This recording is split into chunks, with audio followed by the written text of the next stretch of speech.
sorry to burst your bubble. Just because they slapped the valedictorian label on me doesn't make me a motivational speaker. I mean, let's be real. Last week I was giving a book talk on the Diary of a Wimpy Kid.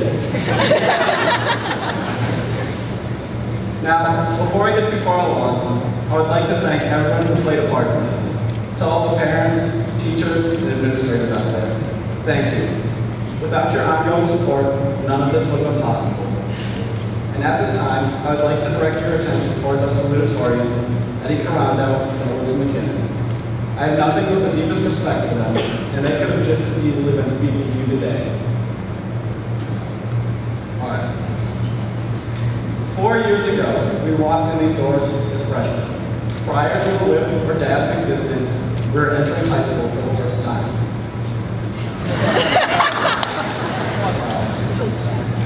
I'm sure we all recall being nervous, looking as lost as Bumble without her glasses on a freshman only day. When I started high school, I'm pretty sure I was around 4'8" and weighed in at about 110 pounds. I remember during my first week, a janitor asked me if I was in the right school. At that moment, I thought there was absolutely no way I would make it to 4 years of high school. My bags were packed, and I was ready to take the walk of shame back to Brighton. But hey, I made it.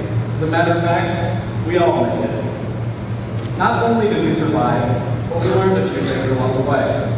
Whether it was the quadratic formula from Mr. Luce, how cells divide mitosis from Mr. Cow, or the simple rule that toilet paper should always, without exception, be rolled over from Mr. Watson.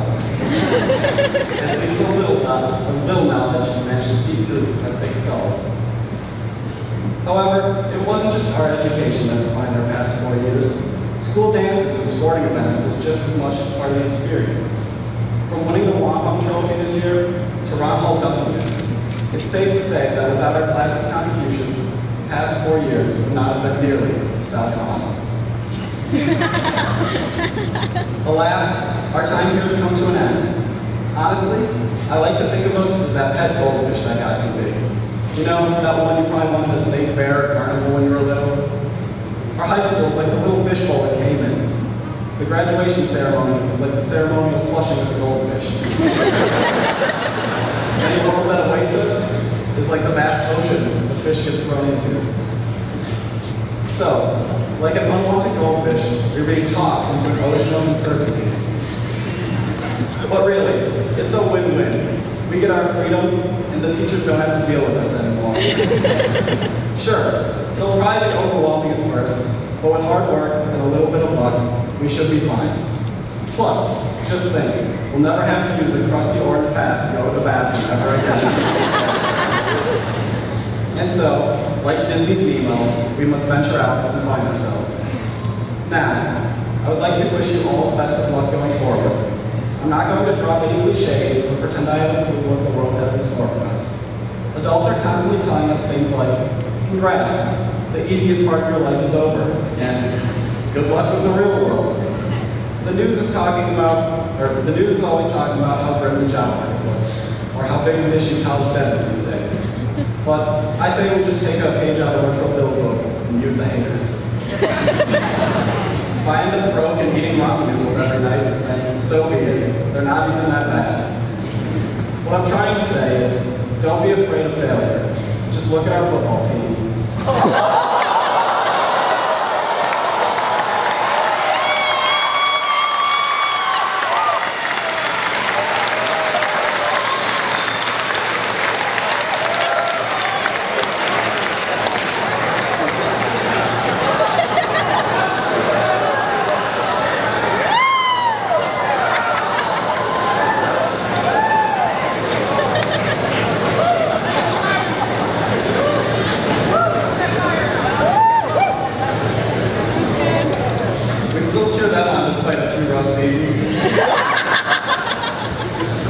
I didn't drop AP physics after failing the first test.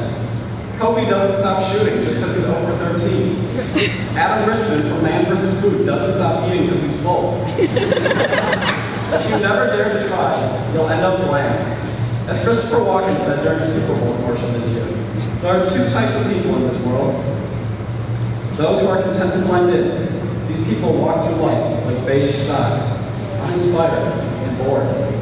And there are those who expect more. They're excited to have pizzazz. Eventually, the beige sock people end up lost or devoured by the ones who stand out. And so, my parting advice to you is whatever you end up doing, do it with passion and don't be a beige sock. As you set off in this world, be bold, dare to try, choose hot sauce over ketchup next time. And most importantly, be someone with pizzazz. Class of 2016, it's been an honor speaking to you. Thank you, God bless.